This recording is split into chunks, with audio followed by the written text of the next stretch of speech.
Question number 4, सही जोड़ी मिलाइए। स्तंभ आ दिख रहा है, स्तंभ बा दिख रहा है। लेफ्ट हैंड साइड 5 क्वेश्चन है, राइट हैंड साइड भी आपके लिए 5 आंसर्स है।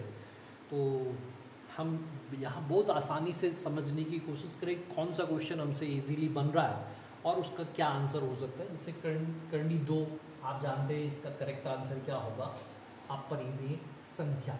मतलब ये जो करनी 2 है अपरिमेय ही होती है, तो इसका करेक्ट ऑप्शन हो गया बच्चे हमारे पास फर्स्ट वाला। मतलब सेकंड का आंसर जो है वो फर्स्ट है। 9 और 27 का एलसीएम यदि देखें तो दोनों को विभाजित करेंगी, दोनों से विभाजित होगी और वह छोटी से छोटी संख्या 27 ही होती है। तो इसका करेक्ट आंसर जो दिख रहा है मेरे को यहाँ 27 दिख रहा है। तो यहाँ आप देखिए 9 और 27 का एलसीएम वो आप आसानी से निकाल सकते हैं, वो हो गया हमारे पास 27। अगला क्वेश्चन था 2 सह अभाज्य संख्याओं का हाईएस्ट कॉमन फैक्टर।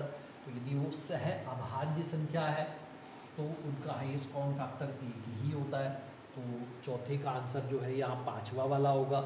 फिर अगला क्वेश्चन दिख रहा है सबसे छोटी धनात्मक भाज्य संख्या। तो सबसे छोटी धनात्मक भाज्य संख्या जो है वो हमारे पास जो है वो है 4। तो अब पहला क्वेश्चन बचा हुआ है और उसका एक ही आंसर बचा हुआ है, इसलिए यहाँ आप बोल सकते हैं कि 306 और 657 का हाईएस्ट कॉमन फैक्टर यदि होगा तो वो 9 होगा। अब 9 होगा तो आप इसको ऐसा चेक कर लीजिए कम से कम कि 9 से दोनों संख्याएं विभाजित होती या नहीं होती। तो जैसे अंकों का योगफल यहाँ 9 है और यहाँ जो अंकों का योगफल है वो 18 है, तो डेफिनेटली वो 9 से तो विभाजित होती है, इसलिए हम बोल सकते हैं कि इसका आंसर जो है वो तीसरा वाला है। तो इस तरीके से आप सही जोड़ी मिला सकते हैं। देखिए बिना कैलकुलेशन के भी ऑप्शंस हमारे सामने दिख रहे हैं, बस दिमाग थोड़ा सा लगा लीजिए। करनी 2 अपरिमेय ही है। 9 27 का एलसीएम आप आसानी से निकाल सकते हैं। 9 को आप लिख सकते हैं 3 गुणे 3 मतलब 3 का वर्ग।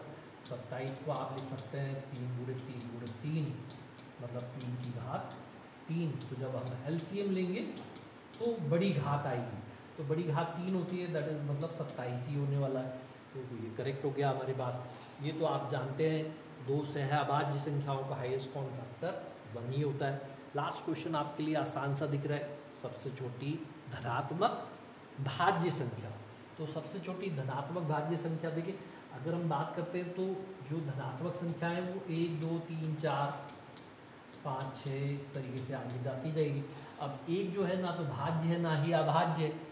2 की बात करेंगे तो 2 जो है वो अभाज्य है, 3 अभाज्य है, 5 अभाज्य है, 7 अभाज्य है, ये तो आप जानते हैं। लेकिन 4 जो है वो कैसी संख्या होगी, तो 4 एक धनात्मक भी संख्या है और भाज्य भी है, इसलिए इसका आंसर जो हो गया वो चौथा वाला। अब बच्चा पहला क्वेश्चन है तो डेफिनेटली उसका आंसर जो होना चाहिए वो 9 है। आप उसको हल भी कर सकते हैं, जैसे 306 है तो आप इसको विभाजित कर लीजिए, 2 से भाग जाएगा, 2 एकम 2, 2 पंचे 10, 2 दिया 6।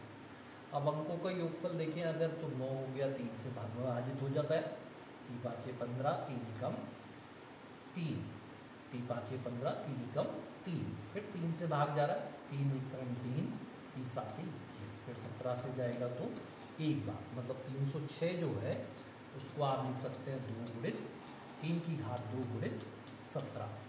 अब एक संख्या बची है 657, तो 57 में 3 से भाग जाएगा, 3 दूनी 6, 3 एकम 3, 3 नम 27, अभी 3 से फिर से जा रहा है, 3 7 21, 3 तिरका 9 और 73 जो है वो एक अभाज्य संख्या होगी, इसलिए 657 वो आप केवल लिख सकते हैं 3 की घात 2 गुणित 73।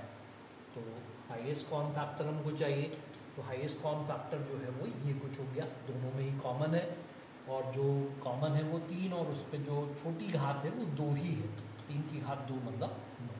तो ये हमने सही जोड़ी मिला ली।